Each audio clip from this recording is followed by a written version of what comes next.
Hello, listeners. This is Kat, and welcome back to Put Your Hands Up Podfics. This will be the continuation of Watch Your Heroes Fall. This will be Part 20, Chapter 23, entitled Phase 3, Step 2, Pain. Aizawa Shota is going to throw up. He's never been an especially nauseous person. Blood and gore don't faze him, and haven't, really, since Oboro. Swinging on his capture weapon doesn't make him dizzy. Even before hero work, when he was sick as a kid, it was never the throwing up kind of sick. But now it feels like every damn day there's at least one reason to feel nauseous, and they're all coming from Midoriya Izuku. Even if the articles are technically written by an anonymous third-party journalist. First, there was the defecting in the first place, which had been hard to stomach but not impossible. And then the kid still seemed sane at the attack on UA, so that was good, even if the attack itself was horrible. Then the news of what Mineta, one of Shota's own students, had surfaced, and that's when things really started feeling like one big, horrible, sick joke. Shota usually wakes up nauseous now. He had to look his girls, the ones who were left anyway. He'd had to look them in the eye and tell them he had no idea what was happening less than 100 meters away from him every day. How could he not have known? Shota should have found some reason to expel Mineta the second he was admitted. He should have known better, but he didn't.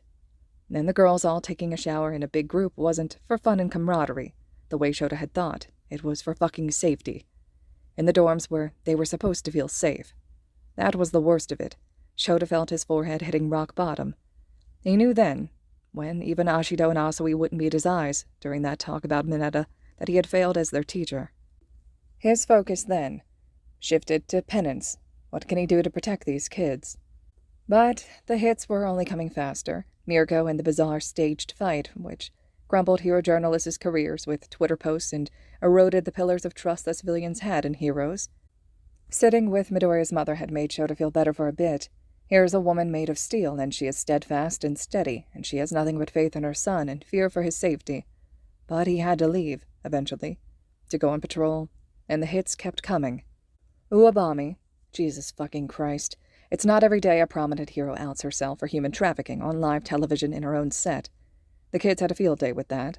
Shota gave up on anything productive in homeroom that day because he had to pull Saito off of Ida for insinuating that Yaoyorozu should have gone to the police during her internship, and what would have been the fucking point of going over the increased height of the barbed wire along the fence of the school when Yaoyorozu might have been in actual danger from a goddamn hero during her internship. The whole thing is a mess, and the class is starting to fracture along strange fault lines. Homeroom hardly ever manages to even take attendance anymore. Everyone already knows what the attendance sheet would look like. 3 unexcused absences. Shota went to see Kendo after Uwabami's prompt arrest by the police. It was unheard of for a pro-hero to be arrested by police, but she was confessedly guilty. And none of that would be what Kendo was concerned about anyway. Kendo had been on that internship with Yaoyorozu, so he went to Class 1B's doorway after classes let out for the day and was stopped by Vlad King's gentle hand on his shoulder. "Eraser. She's fine. I've got her," he had said, knowing why Shota was there even before Shota had asked to see Kendo. "You gotta stop beating yourself up over this. You look like shit. Have you been sleeping?" Shota admitted. "I've been taking extra patrols." Vlad sighed. "I know it's tough, but you gotta let your body rest." "No, it's not a distraction," Shota had tried to tell him. "There's rumors of a new vigilante. Just a kid." He had tried to laugh here, to show Vlad he still had a grip on reality because at least he was self-aware that he was being ridiculous. "I know it's not one of mine, but just—" Shota had choked here. Later that night, sitting on a rooftop scanning the alleyways below for a vigilante, the words had come to him. If I could just save one kid. But Vlad had sighed again, told Eraser to head home, and that Kendo was a tough cookie. She'd be fine. And Vlad had her back even if she wasn't. Vlad couldn't see the guilt, squirming and writhing in Shota's gut, making him want to throw up. And then the earthquake, now dubbed the H Street quake by media sources. Here, surely, was the ascent. Here things would start to get better. The League had saved Shota, not just him, but over 100 civilians. They had no reason to do so. Shota's sure they were there to attack him, the same way they attacked Mirko. But instead, they worked with A-list pro-hero Present Mike and C-list pro-hero Cerberus, although her popularity is now shooting through the roof thanks to her part in the rescue, to free 262 civilians, and one underground pro-hero, hours before any emergency medical services or pro-heroes arrived. People would have died without the League of Villains that day. And what does the press make of that? Or of the subsequent riot against Mount Lady and Power Loader when they tried to arrest the League?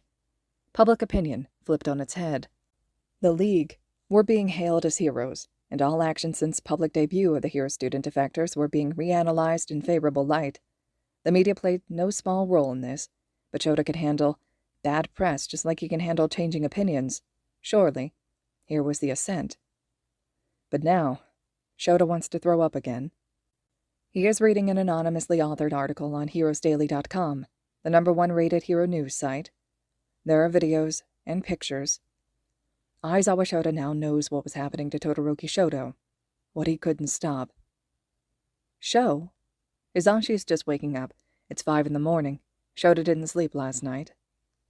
Sho, you gotta get some sleep sometime, honey.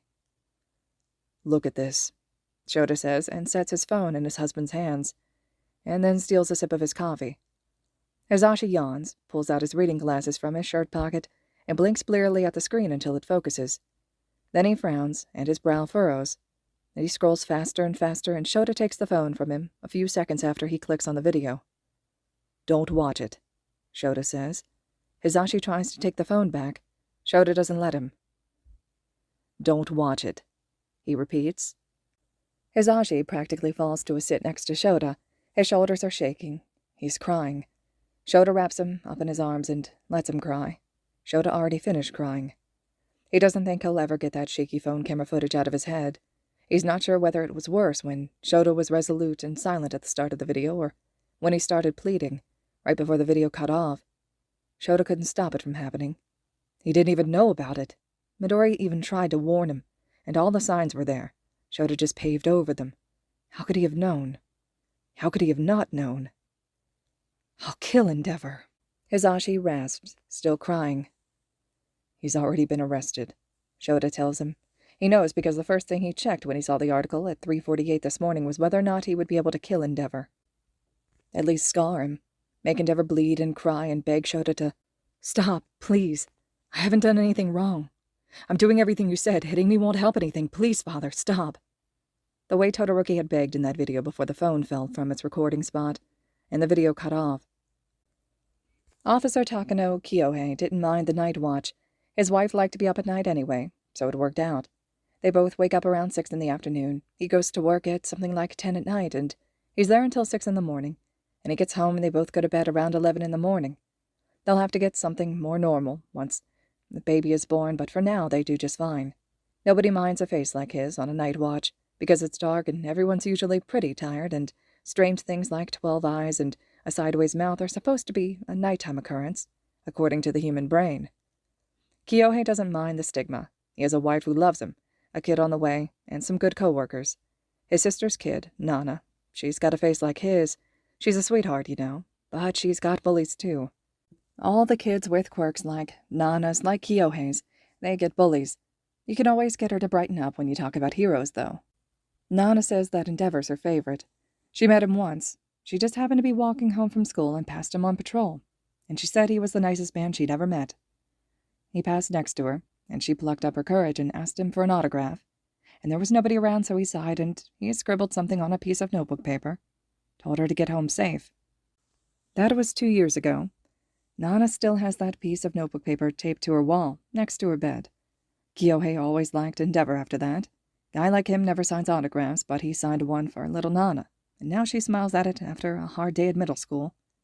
Anyways, Kyohei just saw Nana last night, and she had been raving about Cerberus, her second favorite hero now, since the H Street quake the other day. Kyohei's brother-in-law, Takeru, had said Nana's getting real into the League of Villains now, said he'd be more worried if she'd said that last month before villains were the good guys. No offense, Kyohei, he'd said, and Kyohei hadn't taken any. He's skeptical about calling villains good guys, but it's hard not to with the League. They haven't hurt anybody. They're mostly doing dog and pony shows now. Hell, they saved over 250 people the other day.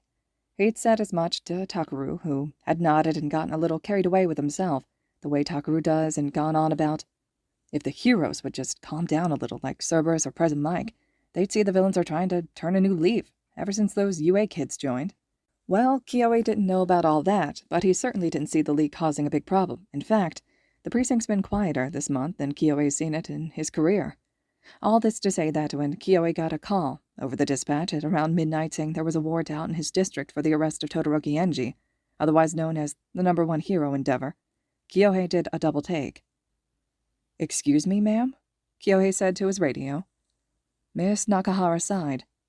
"You haven't seen the article," she said. "I'm emailing it to you, but I'm warning you, don't click on the video." "You say that like it's not going to want to make me click on it more." "I'm serious, Kyohei," she says. "I've been working this district since before All Might's debut in it." She stops. She restarts. "Just read the headline." Kyohei opens his email. Really, Mrs. Nakahara should have his phone number or something, but she doesn't believe in sharing her personal cell number with her subordinates, so work email it is. Kyohei opens the article. #1 pro hero endeavor, child abuse caught on camera. Fiery hero Todoroki Endeavor Enji nearly kills son, Shoto, 15, in their home just days before Shoto's defection to the League of Villains. Read below. Kyohei scoffs. What kind of crackpot media clickbait is this? He scrolls. He scans the words. He sees the pictures. About halfway through the article, there's a video embedded. Kyohei clicks. And then it's suddenly 14 minutes later in the passenger seat of a squad car. Takanaga is driving, and Toyoma and Mori are in the car behind them. The sirens are on. When Mrs. Nakahara says not to click something, Takanaga says to Kyohei, once he realizes he's staring at him, "Maybe listen to her next time." Kyohei nods. His mouth is dry. "That was..." He stammers, trying to find words to explain why a 32-year-old police officer collapsed at a video of a man beating his son. As awful as it is to say, Kyohei had seen a lot of abuse, the aftermath too.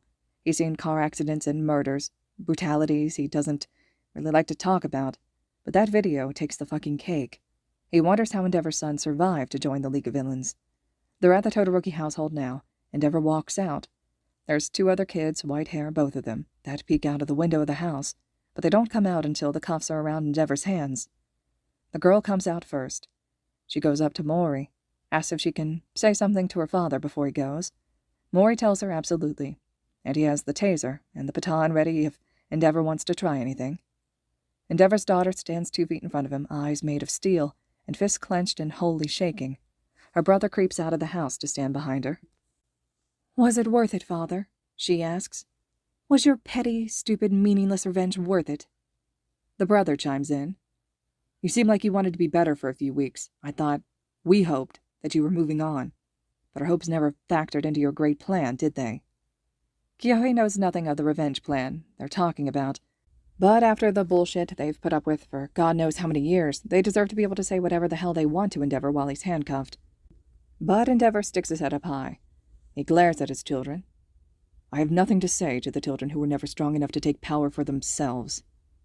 "We were children," the brother cries, and then he seems to realize the pointlessness of this, of trying to explain to Endeavor what the man will never understand that he lost, and he waves a hand, and he glances at his sister to make sure she has nothing more to say, and then he tells the officers, "We're done. Thank you for everything." The sister is crying now. "Yes, thank you." Kyohei lets the others shove Endeavor into the back of a squad car. Kyohei goes to the kids. "Are you 2 going to be all right? If you don't feel safe at the house..." "We're all right," the girl says. She's got a bruise peeking out from the sleeve of her sweater. It looks several days old. Might even be from the same night as the video, even though she wasn't in it. Maybe she came to her little brother's rescue that night. Kyohei will never know. "Thank you, officer," she says. "We're going to be all right now." The brother smiles at her just a little. He takes her elbow and starts guiding her inside. "Come on, Fumi. I'll make you some spring rolls." "You hate spring rolls," she says with a wet little laugh. "But you like 'em," he says. She says, "How about we order you some sushi, and I'll just eat my weight in ice cream?" They both laugh a little, casting glances over their shoulders, and Kyohei waves them off before joining Takanaga and Endeavor in the squad car. The drive is quiet. Once Kyohei says, "You know, my niece loved you yesterday. How am I going to explain to her what you did?" But all Endeavor says is, "When your child has to carry the same weight as mine, then you can talk to me about what you know." Takanaga tells Endeavor to shut the fuck up, and calls him a quirkist, classist prick. Kyohei hardly knows what Takanaga meant by calling him quirkist or classist, but he thinks hard about what he'll tell Nana tomorrow morning when he gets off shift and calls her before school. Class the next day feels like a cemetery walk. Bakugo has long since given up trying to prove Midoriya wrong or foolish or ineffectual. But now even Ida's resolve to the Hero Society cause has slacked off and left behind a slack-mouthed horror at what that cause was paving over. They've all seen the news. Actually, technically, everyone had seen the news except Kirishima, Jiro, and Aoyama. They had all come in with less excitement than before this mess, but still markedly more than the rest of the class. Jiro jokingly asked Ashido who shot the class dog. Ashido whispered, "You haven't seen it." And Bakugo snapped, "Endeavor did." And then Koda buried his head in his arms, and Shoji covered his hypersensitive ears, and Ashido reluctantly pulled up the article and passed it over to Jiro. And by then, Kirishima had come in and asked what everyone was watching, and Jiro handed him her phone to go to the restroom, and Kirishima watched it and started crying halfway through, and Tokiyami peeled the phone from his hardened fingers and guided him back to his seat. Then Aoyama came in a minute after classes started, but who the fuck really cares about that right now? And then he saw the video and threw up in a trash can. Jiro came back, red-eyed and sniveling, about 10 minutes into homeroom. The agenda for the day, according to a very short email from Principal Nezu this morning, was out the window. Teachers may proceed with classes as normal if they wish, but the students were, truly, to be given any and all space they need to process the incredibly graphic images now trending on almost every social media platform. Todoroki Shoto was someone the students knew, and that video included images that nobody should have had to see a stranger in, Hero students or not. Shoto knew some of the teachers had pushed against this. He had been CC'd, along with the rest of the faculty, into emails with key words like, "They need to be resilient. They'll deal with worse than this," and "This seems like an overreaction. I don't want my students falling behind on classwork." It made him sick because, a month and a half ago, Shoto would have made those same arguments. But today, Shoto comes up to the front row of desks. He leans over and gives Ashido a quick hug, and she latches onto him, and it becomes a longer hug. Shoto's skin prickles a little, but he tries to be a better hugger than Hisashi likes to tease him for. When she's ready, he backs up a few steps and tells everyone to stand up. Reluctantly, and likely only responding at all because of Shoto's unprecedented show of affection, the class stands. Shoto asks them to help him move the desks to the edges of the room, and they do, slowly. He tells them to sit on the floor, and they all copy his example, with stilted, tense postures. You have all seen something that nobody should ever have to see. Ojiro tries to interject. As heroes. I know what I said, Shoto says. Nobody should ever have to see that so graphically, or up close, hero or not. You see stuff like that all the time, Kaminari says.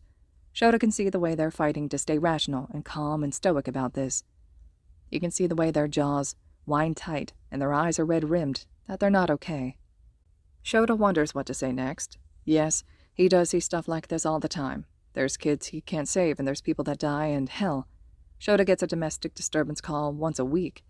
But after every bad shift, he goes home, he crawls into bed with Hisashi, and he bawls his eyes out, or he just lets Hisashi soothe him with the quiet sound of his sleep breathing, the warmth of his nearness. He's not an emotional slate with which the waters of trauma roll right off. He gets nightmares and flashbacks and intrusive thoughts. He's not invincible. The problem is, the kids think he is. Shoto has been trying to maintain this illusion of endless strength and imperviousness, and the kids are believing it. All the heroes are showing these kids what a hero is, and so far, that's showing them an emotionless facade, and Shoto realizes that when he sat with Midoriya Inko, what convinced him of her steadfastness was not her stone-faced resolve. It was her panicked tears and her perseverance when her tasks threw him. That's something she passed on to her son, too. And Shoto decides that what these kids need far more than an emotional rock is emotional transparency, so he tells them the truth.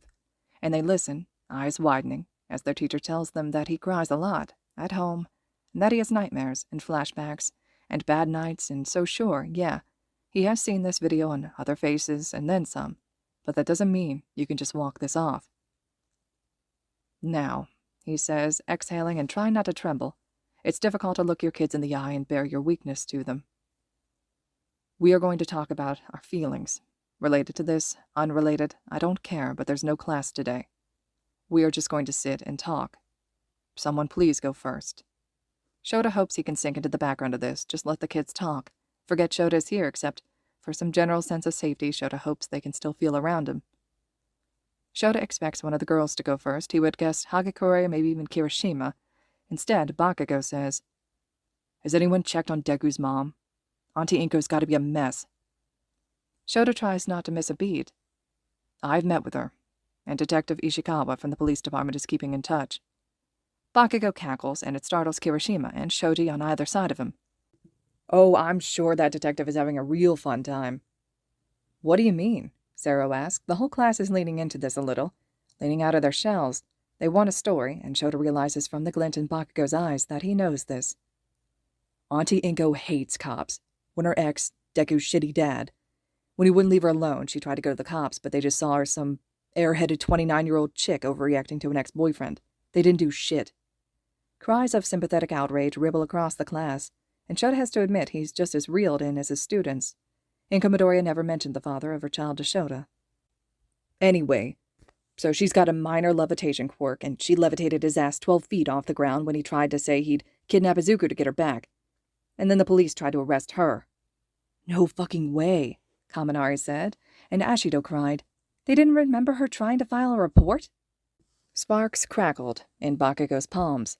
"You gonna let me finish?" The class quieted quickly.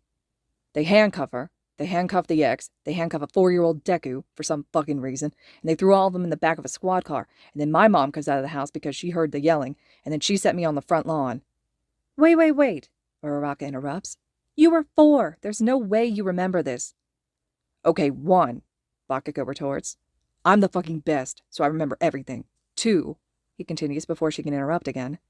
"My old lady's the one who told me the story 1,000 times. And 3, stop interrupting me, goddammit." Uraraka throws her hands up in acquiescence, and Bakugo continues. "So I'm sitting on the front lawn. My mom is screaming at the officers, trying to convince them to let Auntie Inko go. The thing you need to know about my old hag, though, she's got a voice like an air raid siren." "Looks like it runs in the family," Asui says flatly, and the class laughs. Hell, even Bakugo laughs in a stilted, clearly trying not to be angry way. "Nah, she's louder than me by a kilo. So she's chewing an officer's head off. He's trying to explain that this is just some procedure, which was bullshit, by the way, and meanwhile, Deku starts crying in the back of the squad car. All of this, my mom's told me a million times, but I remember this next part clear as fucking day. So Deku starts crying in the back of the cop car, and all I'm thinking is, I want him to shut the fuck up. So I get off of the lawn and waddle my 4-year-old ass over to the cop car, and then pulled open the door and let Deku and Auntie Inko out. Auntie Inko's ex tried to get out, but I always thought that guy was ugly, so I bit his leg real hard, and he fell back into the car. Then I shut the door on his foot.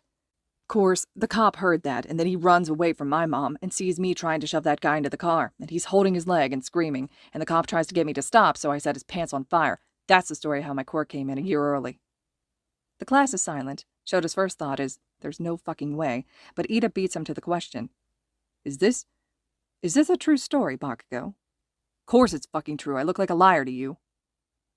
"So your quirk manifested by lighting a police officer's pants on fire?" Sato clarifies, speaking slowly, almost laughing. "Officer Fujiwara, hero. He's retired now." Kaminari starts laughing in a quiet way, but then when Ashido and Zero and Ochako start laughing, it's hard to stop. And then the whole class is laughing, even Jiro and Aoyama and Kirishima, and even Shota. They're all cackling at the image of a 4-year-old Bakugo biting a man's leg and lighting a cop's pants on fire. "Okay, I got one," Kaminari says. "My quirk manifested when I stuck a fork in an electrical outlet." "When you did what?" Jiro cries. "You heard me," Kaminari cackles.